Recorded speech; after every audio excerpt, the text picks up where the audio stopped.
जय हिंद साथियों। शुरुआत करते हैं 14 जनवरी 2025 के डेली करंट अफेयर्स एनालिसिस की। नेशनल अफेयर्स की चर्चा करें तो India became a member of United Nations. India member बना है यूनाइटेड नेशंस की एक कमेटी का। तो आपको याद रखना है किस कमेटी का इंडिया मेंबर बना है। याद रखिएगा क्या बना है, मेंबर बना है, ना चेयरपर्सन बना है ना वाइस चेयर बना है। ये क्या बना है, मेंबर बना है। कौन सी कमेटी का, तो यूनाइटेड नेशंस की कमेटी का। अब हम लोग कमेटी का नाम देखेंगे, committee of experts on big data and data science for official statistics, और इसको शॉर्ट में कहा जाता है UNCEBT। 11 जनवरी 2025 को। तो ये बात आपको याद रखनी है, इंडिया कब मेंबर बना है यूनाइटेड नेशंस का, तो 11 जनवरी 2025 को यूनाइटेड नेशंस की committee big data and data science for official statistics का मेंबर बना है। याद रखिएगा मेंबर बना है, ना कि चेयरपर्सन या वाइस चेयर। तो इंडिया, इससे पहले इंडिया की मेंबरशिप किस में थी, इससे पहले इंडिया की मेंबरशिप अज्यूम की गई थी यूनाइटेड नेशंस की स्टैटिस्टिकल काउंसिल में। तो ये बात भी आप याद रखिएगा कि यूनाइटेड नेशंस के स्टैटिस्टिकल काउंसिल में भी इंडिया ने मेंबरशिप अज्यूम की थी। ठीक है, अब यहाँ पे बात करते हैं कंट्रीब्यूशन ऑफ इंडिया की। तो इंडिया क्या हेल्प करेगा इसमें, ग्लोबल स्टैंडर्ड सेट किए जाएंगे बिग डेटा और data science with respect to official statistics. इसमें डेटा इनोवेशन लैब और पॉलिसी मेकिंग के लिए काम किया जाएगा। तो ये कुछ ब्रॉड ऑब्जेक्टिव्स हो गए इन इस कमिटी के, जो कि एक्सपर्ट्स को इंक्लूड करेगी on big data and data science for official statistics. अब हम बात करेंगे UNCEBT की, जिस कमेटी की इंडिया मेंबर बनी है उसके बारे में थोड़ी चर्चा कर लेंगे। इसका हेडक्वार्टर्स है न्यूयॉर्क में। ठीक है, तो इंडिया जिसकी मेंबर बनी है, इस कमेटी का नाम क्या देखा था हम लोग ने, committee of experts on big data and data science for official statistics.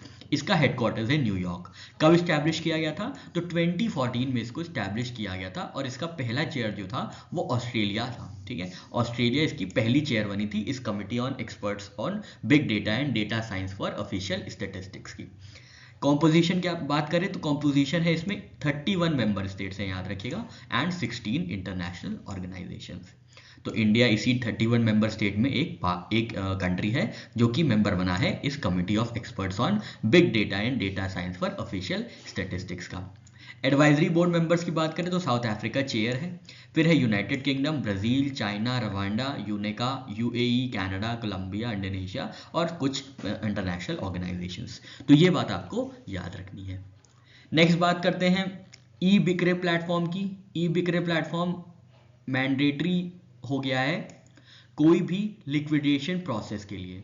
Liquidation process क्या होता है, जो भी कंपनीज इंसॉल्वेंट हो जाती हैं, जिनका दिवालिया हो जाता है, और उनसे क्या होता है, उनके एसेट से जो भी लॉस हुआ है उसकी रिकवरी होती है, इसको लिक्विडेशन प्रोसेस कहते हैं। लिक्विडिफाई कर दिया जाता है, मतलब उनके एसेट्स को बेच के जो भी कंपनी दिवालिया हो जाती हैं, अपने इंटरेस्ट नहीं पूरे कर पाती हैं, अपने प्रिंसिपल को वापस नहीं कर पाती हैं, वो क्या हो जाती हैं, वो दिवालिया घोषित की जाती है, इंसॉल्वेंट घोषित कर दी जाती हैं insolvency and bankruptcy board of India की तरफ से।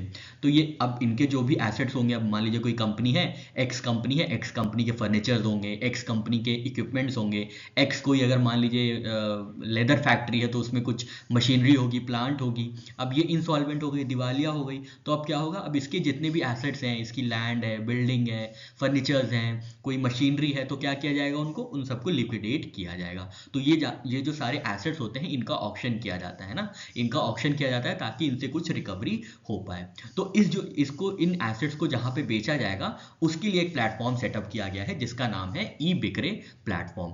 तो आईबीबीआई क्या है, insolvency and bankruptcy board of India ने मैंडेटरी कर दिया है e Bikray platform for all asset auctions. किसी भी कंपनी का, किसी भी इंसॉल्वेंट कंपनी का एसेट को अगर ऑक्शन करना है तो किसके थ्रू करना है, ई बिक्रे प्लेटफॉर्म।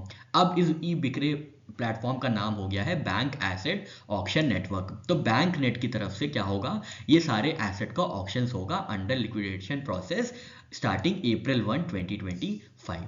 तो ये बात आपको याद रखनी है। ठीक है, तो जैसे कोई कंपनी है, उनके पास बहुत ढेर सारे व्हीकल्स हैं, मुझे मान लीजिए कोई ट्रांसपोर्ट की कंपनी है, बहुत बड़ी ट्रांसपोर्ट कंपनी है, तो उनके पास क्या होगा, उनके पास ढेर सारे ट्रांसपोर्ट व्हीकल्स होंगे। तो अब उनको ऑक्शन करने के लिए इस वाले प्लेटफॉर्म का नाम यूज़ किया जाएगा, मैंडेटरी यूज़ हो जाएगा ई बिक्रे प्लेटफॉर्म, जिसको अब जाना जाता है bank asset action network, auction network, bank net से। अब इससे क्या होगा, ऑक्शन प्रोसेस बहुत सिंप्लीफाई हो जाएगा, ट्रांसपेरेंसी होगी और आसानी से रिकवरी रेट्स को मतलब रिकवर किया जा सकता है, ठीक है। और इससे रिकवरी रेट्स भी बढ़ेंगे, क्योंकि क्या होगा, ट्रांसपेरेंसी होगी, तो अच्छे अच्छे रेट्स मिल सकते हैं इन लिक्विडेशन केसेस, जिससे क्या होगा, रिकवरी रेट्स जो है वो मिल जाएगी ज़्यादा अच्छे से।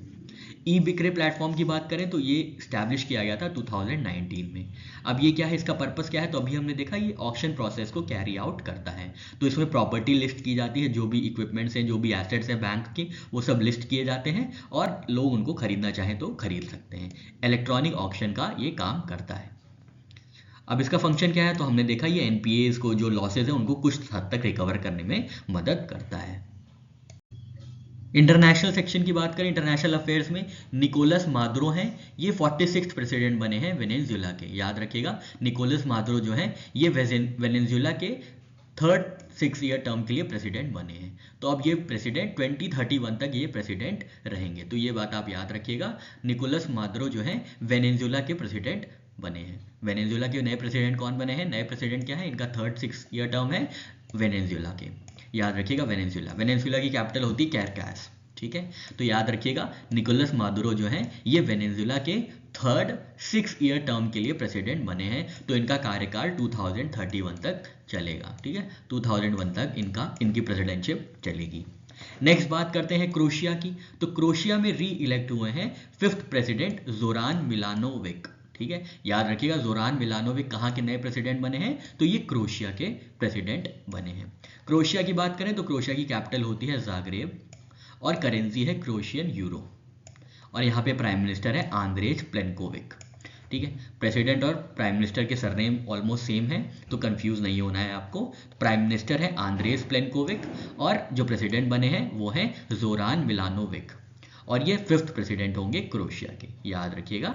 और इनका ये 2nd कंसेक्यूटिव टर्म होगा। नेक्स्ट अपॉइंटमेंट की बात करें तो ये अपॉइंटमेंट क्या है, ये तो रेजिग्नेशन है। कनाडा के प्राइम मिनिस्टर है जस्टिन ट्रूडो, उन्होंने अपना रेजिग्नेशन अनाउंस किया है, ठीक है। तो ये अब क्या होगा, ये अब जस्टिन ट्रूडो जो है कैनेडियन प्राइम मिनिस्टर नहीं रहेंगे, और अभी तक कोई भी नया प्राइम मिनिस्टर नहीं इलेक्ट किया गया है। तब तक के लिए क्या होगा, कनाडा की जो पार्लियामेंट है वो सस्पेंडेड स्टेट में रहेगी। मार्च 24, 2025 तक कैनेडियन पार्लियामेंट जो है वो सस्पेंडेड स्टेट में रहेगी। उसके बाद नए प्रधानमंत्री का चुनाव होगा।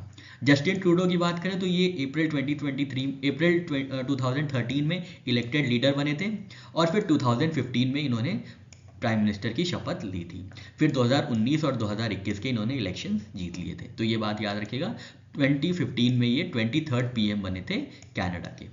कनाडा की बात करें तो कनाडा की कैपिटल है ओटावा और करेंसी है कैनेडियन डॉलर।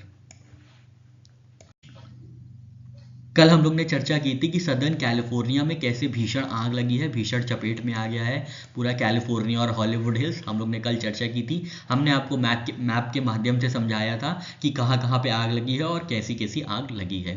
साथ ही साथ हम लोग ने जोग्राफिकल रीजन डिस्कस किए थे, वहाँ पर डिस्कस किया था कि कैसे पहले तो समर जो थी बहुत ही वेट थी, फिर विंटर वेट हुई, और अब ड्राई विंटर, जब विंटर ऑनगोइंग विंटर है तो बहुत ड्राई हो गई, जिसकी वजह से पहले वेजिटेशन ग्रोथ हुआ और अब बहुत ड्राइनेस होने की वजह से वहाँ पे स्पार्क हो गया है। और हमने आपको बताया था कि लोकल विंड जो है वहाँ पे सेंटा एना, वो कैसे बहुत दूर तक बह के इस भीषण आग को एक तरीके से और बढ़ा दी थी। तो ये चर्चा की थी हम लोग ने कल के डेली करंट अफेयर्स में। आज हम बात करेंगे कि कौन सी चीज़ें यूज़ की जा रही हैं सदर्न कैलिफोर्निया में जो आग लगी है उसको कंट्रोल करने के लिए, उसको रोकने के लिए। तो ये bright pink fire retardant use हो रहा है, तो आपको ध्यान देना है, bright pink fire retardant use हो रहा है to combat ongoing wild fires. अब इसका नाम क्या है देख लेते हैं। तो ये पिंक फायर रिटार्डेंट क्या है, पिंक फायर रिटार्डेंट है फॉस्चेक, जो कि प्राइमरीली कंपोज होता है, बना होता है अमोनियम पॉलीफॉस्फेट से। तो याद रखिएगा, फॉस्चेक जो कि यूएस में यूज होता है, यूएस में जिस नाम से ये पिंक फायर रिटार्डेंट यूज होता है उसका नाम है फॉस्चेक। और इसमें क्या होता है, this is composed of ammonium polyphosphate, इसमें अमोनियम पॉलीफॉस्फेट होता है। पिंक कलर होता है क्यों, क्योंकि ये विजिबिलिटी प्रोवाइड करता है कि कहाँ कहाँ पे इसका कंट्रोल हो रहा है और कहाँ कहाँ पे आग बुझाई जा रही है, ठीक है। तो इससे क्या होता है, फायर फाइटर्स इसके एप्लीकेशन को आसानी से ट्रैक कर पाते हैं। तो ये केमिकल मिक्स है यूज टू स्लो और stop the spread of fires. तो याद रखिएगा, ब्राइट पिंक फायर रिटार्डेंट कहाँ पे यूज हुआ है, तो ये सदर्न कैलिफोर्निया में यूज हुआ है। इसका कॉम्पोजिशन क्या है, तो ये अमोनियम पॉलीफॉस्फेट कंटेन करता है, ठीक है, तो ये बात आप याद रखिएगा। इसमें कुछ टॉक्सिक मेटल्स भी होते हैं जैसे क्रोमियम है, कैडमियम है, तो जिससे इन्वायरमेंटल और हेल्थ कंसर्न्स कई लोगों ने बताया है, कई जो इन्वायरमेंटलिस्ट हैं वो इसकी यूज़ को लेकर काफ़ी ज़्यादा कंसर्न है, साथ ही साथ मेडिकल प्रोफेशनल्स जो हैं वो भी हेल्थ कंसर्न्स, हेल्थ रिस्क को लेके काफ़ी उजागर कर रहे हैं। तो इसको यूज़ किया जा रहा है फिर भी bright pink fire retardant to control to combat ongoing wild fires. और इसमें क्या एलिमेंट मिला होता है, इसमें अमोनियम पॉलीफॉस्फेट का कॉम्पोजिशन होता है। और पिंक कलर क्या करता है, ये बात याद रखिएगा, ये फायर फाइटर्स को ट्रैक करने में मदद करता है। ठीक है, तो ये याद रखिएगा कि पिंक कलर क्यों आ जाता है या पिंक कलर का क्या उद्देश्य होता है। स्टेट्स की चर्चा करें तो उत्तर प्रदेश में पावर डिस्ट्रीब्यूशन कंपनीज को प्राइवेटाइज किया जाएगा। 4 पावर डिस्ट्रीब्यूशन कंपनीज हैं जिनमें से 2 को प्राइवेटाइज किया जाएगा। तो यूपी पीसीएस वाले ज़रा ध्यान से देखें कि कौन सी वो 2 privatisation company power distribution companies हैं जिनको प्राइवेटाइज किया जाएगा। तो ये है दक्षिणांचल विद्युत वितरण निगम एंड पूर्वांचल विद्युत वितरण निगम। तो ये 4 में से 2 पावर डिस्ट्रीब्यूशन कंपनीज हैं जो कि सरकार के अंतर्गत काम करती हैं, जिनका प्राइवेटाइजेशन किया जाएगा, जिनका क्या किया जाएगा, निजीकरण किया जाएगा, प्राइवेटाइजेशन किया जाएगा। तो याद रखिएगा ये उत्तर प्रदेश की न्यूज़ है। नेक्स्ट चर्चा करते हैं बिहार स्पोर्ट्स यूनिवर्सिटी की। तो बिहार स्पोर्ट्स यूनिवर्सिटी को रिकॉग्निशन मिला है यूजीसी का, बहुत बड़ी बात होती है। अब इसके अंतर्गत क्या होगा, इसके अंतर्गत ये जो स्पोर्ट्स यूनिवर्सिटी है ये अपने एकेडमिक कोर्सेज रन कर पाएगी। तो यही एक फ़ायदा है या यही एक रिकॉग्निशन का बेनिफिट है। बिहार स्पोर्ट्स यूनिवर्सिटी जो कि स्थित है राजगीर में, इनको यूजीसी ने रिकॉग्नाइज किया है अंडर यूजीसी एक्ट 1956। अब इससे क्या होगा, they can offer academic courses in physical education and sports sciences including under graduate programs, diplomas and PG diplomas. Bihar sports university की बात करें तो इसका अनावरण किया गया था नीतीश कुमार जी द्वारा, चीफ मिनिस्टर नीतीश कुमार जी द्वारा 29 अगस्त 2023 को। इसकी लोकेशन देखें तो ये राजगीर बिहार में स्थित है। एकेडमिक प्रोग्राम्स कौन कौन से ऑफर किए जाएंगे, डिप्लोमा, पीजी डिप्लोमा और bachelors of physical education. Next चर्चा करते हैं ओडिशा की। तो ओडिशा 34वां राज्य बनेगा जो कि आयुष्मान भारत को लागू करेगा। बहुत इंपॉर्टेंट है, याद रखिएगा, ओडिशा जो है 34वां राज्य बनेगा भारत का जो कि इम्प्लीमेंट करेगा आयुष्मान भारत प्रधानमंत्री जन आरोग्य योजना को। तो ये बात आपको याद रखनी है कि कौन सा राज्य, या तो आपसे ये पूछेंगे कौन सा 34वां राज्य बना है जो कि इम्प्लीमेंट करेगा आयुष्मान भारत प्रधानमंत्री जन आरोग्य योजना, या तो आपसे ये पूछ सकते हैं कि किस राज्य ने हाल में ही आयुष्मान भारत योजना लागू करने की बात कही है, तो वो ओडिशा हो जाएगा। या आपसे ये पूछ लेंगे कि कौन से नंबर का ओडिशा राज्य बना है जो कि आयुष्मान भारत योजना अपने राज्य में लॉन्च करेगा या इम्प्लीमेंट करेगा। तो ये बात आपको याद रखनी है। और ये जो आयुष्मान भारत योजना है ये उड़ीसा की एग्जिस्टिंग गोप बंधु जन आरोग्य योजना से कन्वर्ज किया जाएगा। ठीक है, तो दोनों को मिला के जो भी हेल्थ कवरेज होगा वो प्रोवाइड किया जाएगा। उड़ीसा में पहले से ही एक हेल्थ के लिए स्कीम चल रही थी, एक जन आरोग्य योजना चल रही थी जिसका नाम था गोपा बंधु। ठीक है, तो गोपा बंधु जन आरोग्य योजना को कन्वर्ज कर दिया जाएगा आयुष्मान भारत के साथ to offer comprehensive health coverage. बात कर लेते हैं आयुष्मान भारत की। तो इसको लॉन्च किया गया था 2018 में। इसका पूरा नाम होता है प्रधानमंत्री जन आरोग्य योजना। इसका ऑब्जेक्टिव क्या है, तो नाम से समझ में आ रहा है, हेल्थ बेनिफिट्स या हेल्थ कवरेज देना वल्नरेबल फैमिलीज को। जो भी इकोनॉमिकली वल्नरेबल फैमिलीज हैं उनको हेल्थ कवरेज या हेल्थ कवर प्रोवाइड करना। कवरेज कितने का है, तो 5 लाख पर family annually for secondary and tertiary care. ठीक है, यहाँ पे प्राइमरी केयर की बात नहीं हो रही, यहाँ पे सेकेंडरी एंड टर्शियरी केयर की बात हो रही है। पर फैमिली की बात हो रही है, पर इंडिविजुअल की बात नहीं हो रही है। तो कवरेज कितना है, कवरेज है 5 लाख पर फैमिली। ठीक है, 5 लाख पर फैमिली। और कौन से कवरेज होंगे, सेकेंडरी केयर के कवरेज होंगे और टर्शियरी केयर के कवरेज किए जाएंगे। तो ये बात कुछ आप याद रखिएगा। बेनिफिशियरीज की बात करें तो लगभग 10 करोड़ फैमिलीज और 50 करोड़ इंडिविजुअल्स को फायदा हुआ है प्रधानमंत्री जन आरोग्य योजना के अंतर्गत। चर्चा करते हैं केरला की। तो केरला के 2 बीच हैं जिनको ब्लू फ्लैग सर्टिफिकेशन मिला है। बहुत इंपॉर्टेंट है, याद रखिएगा। केरला के 2 बीचेस हैं। क्या क्या बीचेस हैं, कौन कौन से बीचेस हैं, कप्पड़। ठीक है, कप्पड़ और चल बीच। ठीक है, कप्पड़ और चल बीच को क्या किया गया है, कप्पड़ और चल बीच को केरला में ब्लू फ्लैग सर्टिफिकेशन मिला है। किसकी तरफ से, फाउंडेशन फॉर इन्वायरमेंटल एजुकेशन से। ठीक है, तो ये बात आपको याद रखनी है। किन दो बीचेस को केरला के ब्लू फ्लैग सर्टिफिकेशन मिला है? तो ये हैं कप्पड़ और चल बीचेस। कप्पड़ और चल बीचेस कहाँ के? केरला के। याद रखिएगा, केरला के कप्पड़ और चल बीचेस को रिसीव हुआ है blue flag certification from foundation for environmental education. आगे बात करते हैं कौन कौन से बीचेस को अवार्ड दिया गया है या रिकॉग्नाइज किया गया है। तो कप्पड़ बीच जो कि कोझिकोड में है, एग्जैक्ट लोकेशन भी याद रखिएगा, और चल बीच जो कि कन्नौर में है। तो इन दोनों बीचेस को सर्टिफाई किया गया है ब्लू फ्लैग से। कौन सी सर्टिफिकेशन अथॉरिटी है? तो foundation for environmental education Denmark certifying authority है ब्लू फ्लैग सर्टिफिकेशन की।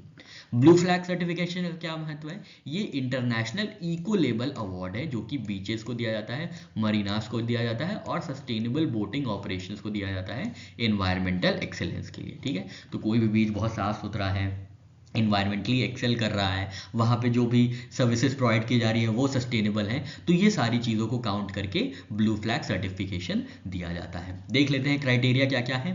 तो 33 क्राइटेरिया हैं टोटल। ठीक है, याद रखिएगा, डायरेक्टली आपसे पूछ सकते हैं कितने क्राइटेरिया हैं इसके अंतर्गत। तो 33 क्राइटेरिया ग्रुप्ड इनटू 4 कैटेगरीज। ठीक है, तो 4 ब्रॉड कैटेगरीज है जिनके अंदर थोड़े थोड़े क्राइटेरिया दिए हुए हैं, पर 4 ब्रॉड कैटेगरीज को आपको याद रखना है। तो सबसे पहली कैटेगरी है जिसके अंतर्गत बीचेस को असेस किया जाता है और फिर ब्लू फ्लैग सर्टिफिकेशन दिया जाता है। उनमें से पहला जो क्राइटेरिया है वो है environmental education and information. Next criteria है bathing water quality. Third criteria है इन्वायरमेंटल मैनेजमेंट और फोर्थ क्राइटेरिया है कंजर्वेशन एंड सेफ्टी सर्विसेज। तो ये कुछ क्राइटेरिया हैं जो कि 4 कैटेगरीज में डिवाइडेड थे, हमने यहाँ पे कैटेगरीज अच्छे से देख ली। इंडिया की रैंक एशिया में बात करें तो 4th country in Asia with blue flag beaches. तो चौथी कंट्री एशिया में जिसके पास सबसे ज्यादा ब्लू फ्लैग बीचेस है after south Korea, Japan and UAE. तो इंडिया के पास टोटल 13 बीचेस हैं जो कि ब्लू फ्लैग सर्टिफाइड है। अब कौन कौन से वो बीचेस हैं देख लेते हैं। तो शिवराजपुर बीच है जो कि गुजरात में आता है, गोल्डन बीच है उड़ीसा में आता है, घोगला बीच है दीव में आता है, कासरकोड बीच है कर्नाटका का, पादुबिद्री बीच है कर्नाटका का, ऋषिकोंडा बीच है आंध्र प्रदेश का, राधानगर बीच है अंडमान एंड निकोबार आइलैंड्स का, कोवलम बीच है चेन्नई तमिलनाडु का, ईडन बीच है पुडुचेरी का, मिनिकॉय ठुंडी बीच है लक्षद्वीप का, कदामत बीच है लक्षद्वीप का। और 2022 के बाद अब जाके 3 साल बाद फिर से इंडिया के दो बीचेस को सर्टिफाई किया गया है, कप्पड़ बीच और चाल बीच। ठीक है, तो ये बात भी आप याद रखिएगा। 2022 में लास्ट रिकॉग्निशन मिला था कदमत बीच को और मिनिकॉय ठुंडी बीच को जो कि लक्षद्वीप में स्थित है। तो ये भी आप याद रखिएगा, हिस्टोरिकली भी चीज़ें पूछी जा सकती हैं। फिर एक सर्विसेज लॉन्च की गई थी जिसका नाम है बीम्स, याद रखिएगा। इसका फुल फॉर्म होता है beach environment aesthetic management services. ये लॉन्च किया गया था integrated coastal zone management program के अंतर्गत to enhance environmental sustainability and promote eco tourism. India blue flag total beaches, तो टोटल बीच कितने हैं हमने आपको बताया, 13 टोटल बीच है। ठीक है, याद रखिएगा, ये भी फिगर आपसे पूछ सकता है, टोटल 13 बीच है। गवर्नमेंट ने अप्रूव किया है 56 वाटरशेड डेवलपमेंट प्रोजेक्ट्स। याद रखिएगा, फिगर याद रखिएगा, 56 वाटरशेड डेवलपमेंट प्रोजेक्ट्स। किसके अंतर्गत वाटरशेड डेवलप किए जाएंगे? तो प्रधानमंत्री कृषि सिंचाई योजना के अंतर्गत ये वाटरशेड डेवलप किए जाएंगे। कितने करोड़ के क्या इन्वेस्टमेंट होगी? तो 700 करोड़ के। 700 करोड़ लगा के 56 वाटरशेड डेवलपमेंट प्रोजेक्ट डेवलप किए जाएंगे अंडर प्रधानमंत्री कृषि सिंचाई योजना। ऑब्जेक्टिव क्या होगा? एग्रीकल्चरल प्रोडक्टिविटी को एनहांस करना, क्लाइमेट रेजिलियंस को इंप्रूव करना और सॉइल मैनेजमेंट इश्यूज को एड्रेस करना। कितने कहाँ पे कितना कवरेज होगा इन 56 वाटरशेड डेवलपमेंट्स का? तो लगभग 2,80,000 हेक्टेयर कवरेज होगा अक्रॉस 10 स्टेट। ठीक है, याद रखिएगा कितने स्टेट्स में इसको कवर किया जाएगा, तो 10 स्टेट्स इसके अंतर्गत आएंगी। ठीक है, each project will cover approximately 5,000 hectares with smaller areas in hill states। अब कौन कौन से वो 10 राज्य हैं देख लेते हैं। तो राजस्थान है, मध्य प्रदेश है, कर्नाटका है, उड़ीसा है, तमिलनाडु है, असम है, नागालैंड है, हिमाचल प्रदेश है, उत्तराखंड है और सिक्किम है।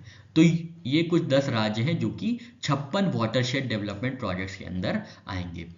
और ये किस किस स्कीम के अंतर्गत है, तो ये प्रधानमंत्री कृषि सिंचाई योजना के अंतर्गत ये काम करेंगे। क्या क्या एक्टिविटीज होंगी, रिज एरिया ट्रीटमेंट होगा, ड्रेनेज लाइन ट्रीटमेंट किया जाएगा, सॉइल एंड मॉइस्चर कंजर्वेशन होगा, rain water harvesting, nursery raising, pasture development and livelihoods for assetless individuals. चर्चा कर लेते हैं प्रधानमंत्री कृषि सिंचाई योजना की। तो ये लॉन्च की गई थी 2015 में, याद रखिएगा 2015 में प्रधानमंत्री कृषि सिंचाई योजना लॉन्च की गई थी। नाम से ही समझ में आ रहा है, कृषि, कृषि मतलब फार्मर, सिंचाई मतलब इरिगेशन। तो इरिगेशन सर्विसेज को इम्प्रूव करने के लिए, फार्मर्स की इरिगेशन सर्विसेज को इम्प्रूव करने के लिए प्रधानमंत्री कृषि सिंचाई योजना को लॉन्च किया गया था।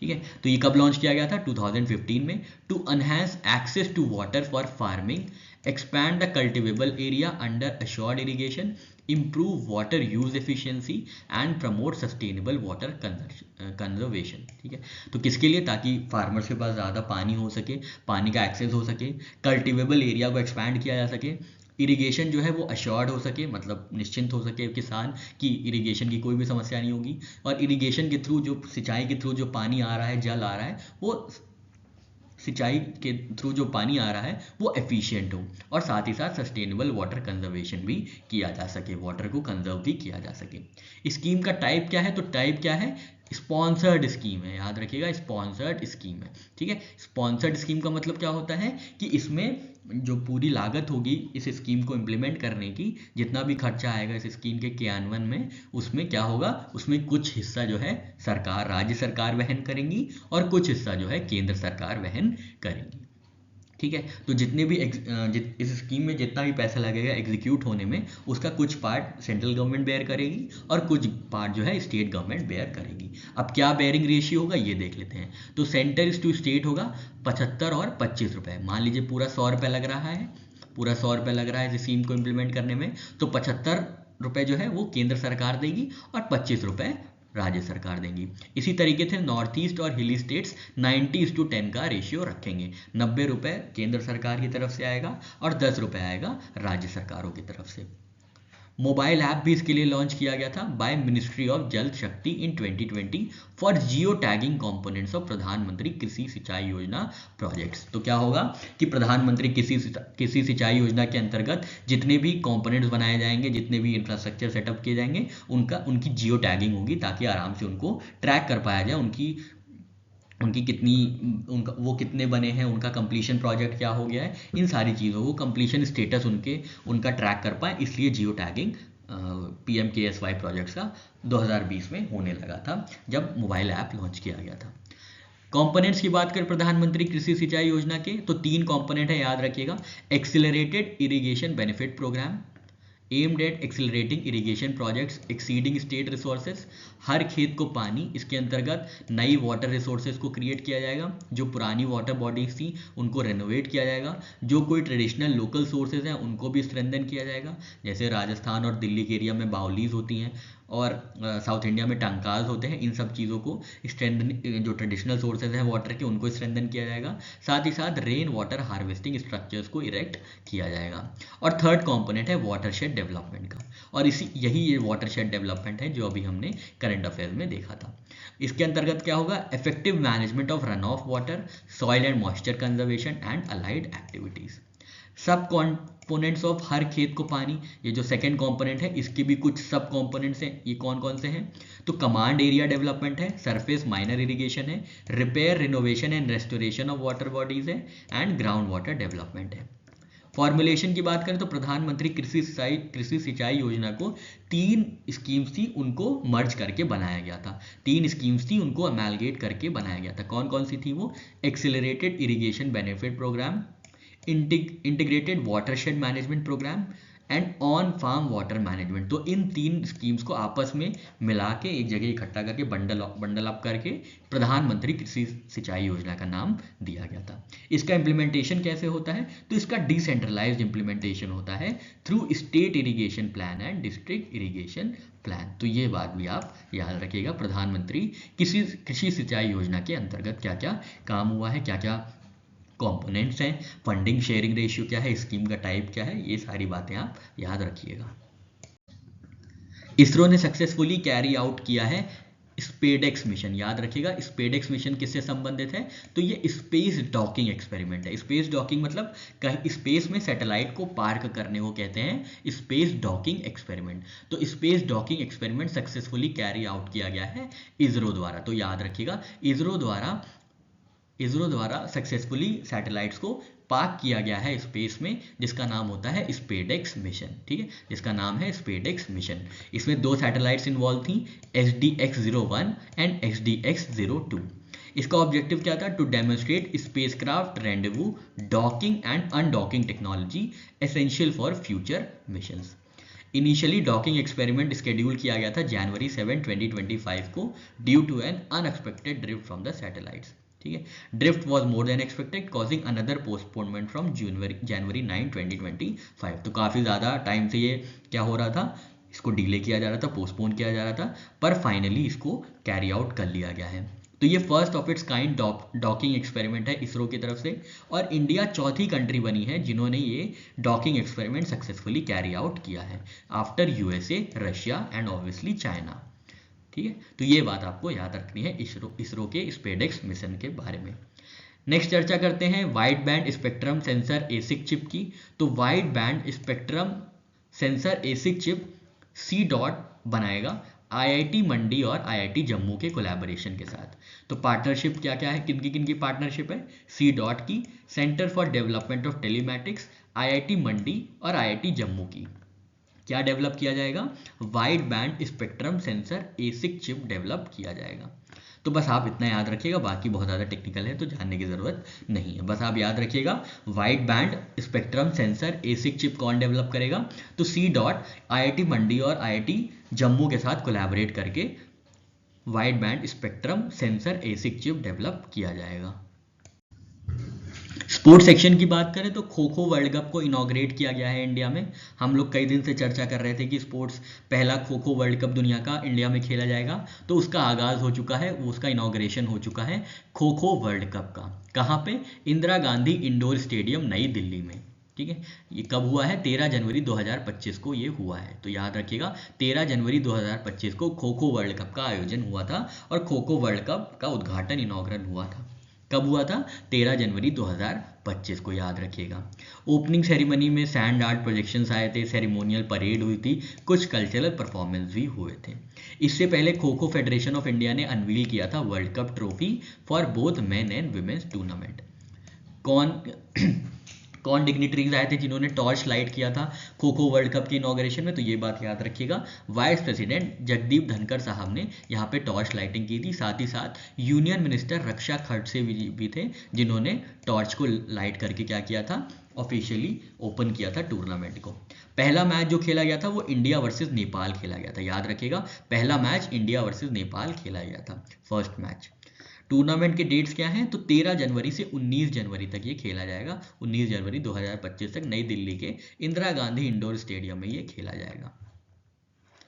नेक्स्ट बात करते हैं श्रेयस अय्यर की। तो श्रेयस अय्यर को चुना गया है, अपॉइंट किया गया है as captain of Punjab kings 11 for IPL 2025। तो IPL 2025 में पंजाब किंग्स 11 पंजाब के कैप्टन जो होंगे वो श्रेयस अय्यर होंगे। फिर बात करते हैं athletics federation of India athletes commission की।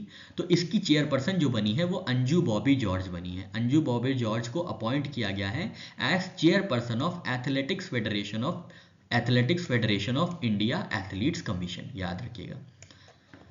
अंजू बॉबी जॉर्ज कौन है, ये लॉन्ग जंपर हैं जिन्होंने 2003 वर्ल्ड चैंपियनशिप में ब्रोंज मेडल हासिल किया था। अंजू बॉबी जॉर्ज क्या है, ये लॉन्ग जंपर हैं और 2003 में इन्होंने वर्ल्ड चैंपियनशिप में ब्रोंज मेडल हासिल किया था। तो इनको अपॉइंट किया गया है as chairperson of athletics federation of India athletes commission का। इसमें एक और बहुत ही प्रोमिनेंट नाम शामिल है जिनका नाम है नीरज चोपड़ा जी, जो कि 2 टाइम ओलंपिक मेडलिस्ट हैं। पहले ये हेजिटेट कर रहे थे इस कमीशन को ज्वाइन करने में एज अ मेंबर, पर उसके बाद इन्होंने ज्वाइन कर ही लिया था फाइनली। तो याद रखना है नीरज चोपड़ा जी भी इस कमीशन के मेंबर हैं। और ये जो कमीशन है ये अभी हाल में ही इस्टेब्लिश किया गया था अक्टूबर 2024 में। तो ये भी बहुत इंपॉर्टेंट है कि बहुत ही रिसेंट बॉडी है ये, जिसकी जो चेयरपर्सन है वो है अंजू बॉबी जॉर्ज जी। तो इसका नाम है, इस कमीशन का नाम है athletics federation of India athletes commission, जिसमें अंजू बॉबी जॉर्ज जी क्या है, चेयरपर्सन है, और प्रोमिनेंट एथलीट्स में कौन कौन है, तो नीरज चोपड़ा है। ठीक है, तो ये बात आप याद रखिएगा।